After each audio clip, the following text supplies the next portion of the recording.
What's swinging, gang? Today I'm gonna let you guys know exactly how to get the best air charged temps out of your BMW, especially if you're using a air to water intercooler, guys.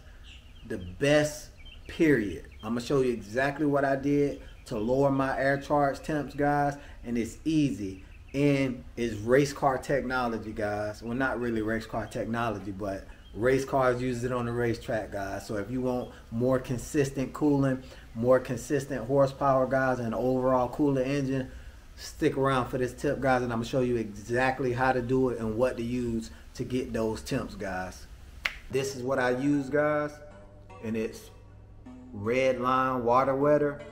It's a super coolant, and I'm gonna tell you exactly what it does. Well, first of all, nothing cools down an engine better than 100% straight water.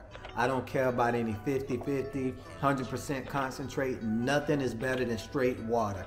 And that's why race cars run it on the track and at the drag strip. Nothing's better than running straight water, guys. And what water wetter does is exactly what it says. It makes water wetter. Because when you get hot spots in the engine, little small bubbles, it attaches to the side of the engine block, the heads, your intercoolers, and it stops water from being able to pass over that. And if water can't pass over that bubble or under that bubble to touch the actual metal of the engine, it can't suck heat away from it to cool it down. So what this does is it reduces the size of those bubbles and sometimes even eliminates those bubbles so water could actually touch the engine and the metal the way it's supposed to when it runs through it, guys, therefore dropping the temperature. I mean, it's common sense. And I know it's a bunch of BMW guys out there that listen to the dealership saying don't put additives in the car, don't do this, don't do that. BMW does not make some special magical rocket ship that came from a planet from another solar system, guys. An engine is an engine. A water pump is a water pump, period. You know, so don't be fooled when they say don't do this, don't do that. True enough, you don't want to add a bunch of Marvel mystery oil inside your BMW crankcase. You know, you don't want to do something like that. I don't recommend you do that. But this stuff here is proven, guys, on many cars, well beyond BMW price range also. If you have air to water intercoolers, which mine sit up under this air box here, you're gonna have this little, pretty much little water tank reservoir on the passenger side of the engine, not to be confused with the radiator water reservoir on the driver's side of the engine. But I'm gonna tell you exactly how this works. Your turbos and your engine shares the same coolant system, and I'm gonna get to that in a while, why you're gonna want to do this to the engine also. But this reservoir here is reserved completely for your charge coolers, completely.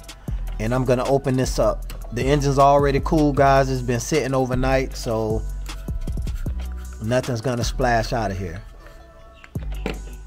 And usually when you open a BMW engine, will open a BMW reservoir, the water is blue, noticeably blue. But as you can see, my water in there is clear with a pinkish tint to it, very pinkish tint.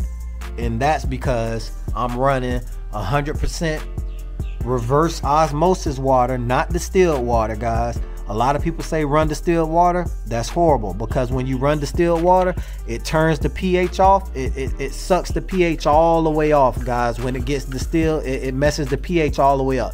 So what does that water want to do once that pH is off?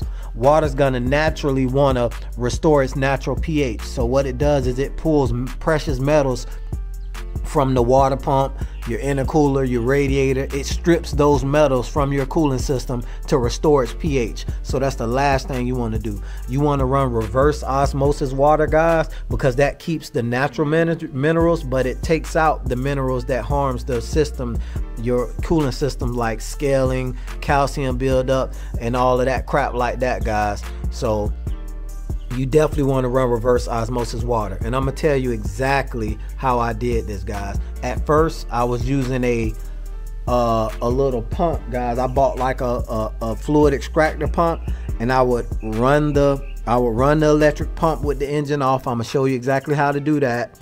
Suck coolant out, add water. Run the pump, suck coolant out, add water until it cleared out, but it was taking forever. So this is what I did, guys. This hose here, that hose right here that I'm touching, that's the pump suction hose.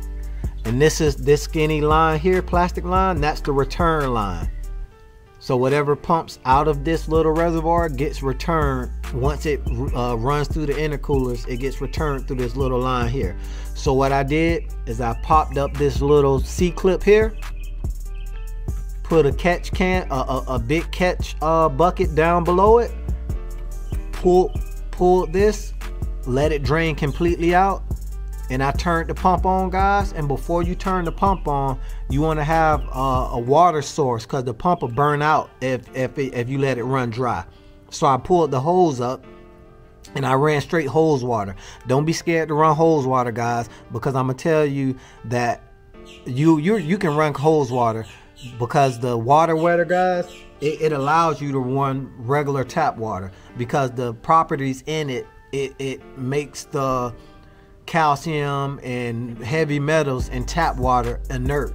You know, it pretty much cancels them out, so it doesn't destroy your water system. So water wetter actually recommends you run tap water with it, but I didn't run tap water, I ran reverse osmosis. But once you have this hose off, guys, you start the